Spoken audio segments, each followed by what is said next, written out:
Hi guys, எல்லாருக்கும் வணக்கம் guys. இந்த வீடியோவில் நம்ம என்ன பார்க்க போகிறோன்னா, இந்த வாட்டி கோப்பை மிஸ் ஆகாதுங்க. இந்த வெற்றி தான் எங்களுக்கு முதல் படி. கண்டிப்பாக நாங்கள் கோப்பையை மிஸ் பண்ண மாட்டோம். அது மட்டும் இல்லாமல் எங்கள் டீம் செம்மையாக செட் ஆயிடுச்சு. இதுக்கு மேலே தான் எங்கள் ஆட்டத்தை நீங்கள் பார்ப்பீங்க அப்படின்னு சொல்லிட்டு லக்னோ அணி எதிரான வெற்றிக்கு அப்புறம் போஸ்ட் மேட்ச் ப்ரெசன்டேஷனில் சென்னை அணி நட்சத்திர வீரர் ரச்சின் ரவீந்திரா பார்த்தீங்கன்னா ஓப்பனாக சவால் விட்டு பேசியிருக்காரு. அப்புறம் வெற்றி குறித்து சில பல காரணங்கள் சொல்லியிருக்காரு. அவர் என்ன பேசினார், ஏது பேசினார் சொல்லிட்டு வீடியோவில் டீட்டெயில்டாக பார்க்கலாம். அதுக்கு முன்னே நீங்கள் நம்ம சேனலுக்கு புதுசாக வந்திருந்தீங்கன்னா ஒரே ஒரு சப்ஸ்கிரைப் மட்டும் பண்ணிவிட்டவங்க வீடியோக்குள்ளே போகலாம். ஆமாங்க, சென்னை அணி பார்த்தீங்கன்னா நேற்று தனது 2வது வெற்றியை பதிவு செஞ்சிச்சுங்க ஐபிஎல்லில். அதன் மூலிமா புள்ளிப்பெட்டியில் 8வது இடத்துக்கு முன்னேறி இருக்காங்க. வெற்றி குறித்து ரச்சின் ரவீந்திரா என்ன சொன்னாருன்னு கேட்டிங்கன்னா, கண்டிப்பாக இந்த வெற்றி தான் நாங்கள் தேடிட்டு வந்தோம். இந்த வெற்றி எங்களுக்கு கிடைச்சிருக்குது, ரொம்ப மகிழ்ச்சியாக இருக்குது. இதுதான் எங்களோட முதல் படி. ஃபர்ஸ்ட் ஆஃப் எங்களுக்கு ஐபிஎல்ல சரியாக போகல, ஆனால் செகண்ட் ஆஃப் கண்டிப்பாக நாங்கள் நல்லா பண்ணுவோம். எங்களுக்கு நம்பிக்கை இருக்குது. இந்த வாட்டி நாங்கள் மிஸ் பண்ண மாட்டோம். லக்னோ அணி உண்மையாக ஒரு நல்ல ஃபார்மில் இருக்காங்க, நல்ல ஒரு டீம். அந்த டீமை அவங்க கோட்டையில் போய் நாங்கள் அடிச்சிருக்கோம். இதுவே எங்களுக்கு பெரிய ஒரு அட்வான்டேஜ் தான். கண்டிப்பாக அடுத்து நாங்கள் எங்கள் சென்னை சேப்பாக்கத்து போகிறோம், எங்கள் பிச்சுக்கு போகிறோம். கண்டிப்பாக அது எங்களுக்கு ரொம்ப ரொம்ப அட்வான்டேஜ் இருக்கும். ஒரு வின்னிங் மொமெண்டமோட போகிறோம்.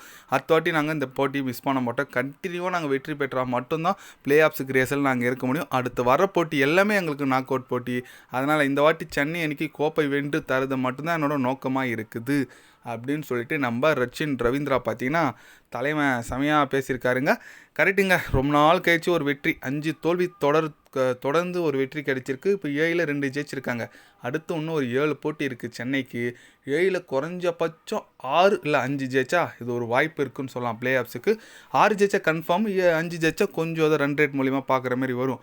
அதனால் கண்டிப்பாக நம்ம சென்னை அணி வெற்றி பெற்றிருக்குது. அடுத்து வர போட்டி எல்லாமே தொடர்ச்சியாக வெற்றி பெற்றால் மட்டும்தான் இந்த பிளே ஆஃப்ஸ் ரேஸில் இருக்க முடியும். பொறுத்து வந்து பார்க்கலாங்க நம்ம சென்னை அணி எந்த மாதிரி ஒரு பெர்ஃபார்மன்ஸ் பண்ணுறாங்கன்னு சொல்லிட்டு. ஆனால் வெற்றிக்கு நீங்கள் யார் வேணால் சொல்லுங்கள், தலை தோனி தாங்க காரணம். என்ன அடிங்க, 11 பால் 26 ரன்னு செமையாறாரு. இந்த ஐபிஎல்லே சென்னை அணியில் ஒரு நல்ல ஆற பிளேயர்னு கேட்டால் தோனி தான் நான் சொல்லுவேன். மற்றபடி வேறு யாருமே நான் சொல்ல மாட்டேன். ஏன்னா கன்சிடென்ட்டாக 30+ ஸ்கோர் அவர் வர இடத்துலேருந்து அடிச்சிட்டு இருக்காருங்க. அந்த அளவுக்கு தரமான சம்பவம் பண்ணுறாரு நம்ம தலை தோனி. ஏஜி 43. ஆனால் அடிக்கிற அடி பார்த்தீங்கன்னா சின்ன பசங்க மாதிரி அடிக்கிறாரு. அதுதாங்க. ஆனால் தூபேவை நம்பி தலைவன் கொஞ்ச நேரத்தில் காண்டு ஏற்றிட்டாருங்க. என்ன ஸ்லோவான்னு இருக்கார், ஓடிஐ மாரி ஆடிட்டு இருந்தார். அவர் ஏதோ கொஞ்சம் லாஸ்ட்டில் 4-6 வச்சு கொஞ்சம் ஓகே பார்க்கலாங்க. ஏன்னா நடந்து போச்சு. இதுக்கு மேலே நம்ம எதுவும் இது பண்ண முடியாது. பட் ஆனால் இதுக்கு மேலே வர போட்டி எல்லாமே நம்மளுக்கு முக்கியமான போட்டி. பொறுத்து வந்து பார்க்கலாங்க நம்ம சென்னை அணி அடுத்தடுத்து எந்த மாதிரி பெர்ஃபார்மன்ஸ் பண்ணுறாங்கன்னு சொல்லிட்டு. நீங்கள் சொல்லுங்கள், நம்ம சென்னை அணி வெற்றிக்கு என்ன காரணம், உங்களோட கருத்துக்கள் என்ன, லக்னோ தோற்றதுக்கு என்ன காரணம், மறக்காமல் கமெண்டில் கொஞ்சம் சொல்லுங்கள். இது போன்ற ஸ்போர்ட்ஸ் நியூஸாக தெரிஞ்சுக்கணுன்னா சேனலை சப்ஸ்கிரைப் லைக் ஒன்று பண்ணிக்கோங்க. கண்டிப்பாக கிரிக்கெட் பற்றி day by day channel update வரும். மறக்காமல் சப்ஸ்கிரைப் மட்டும் கொஞ்சம் பண்ணி வச்சுக்கோங்க. நன்றி, வணக்கம்.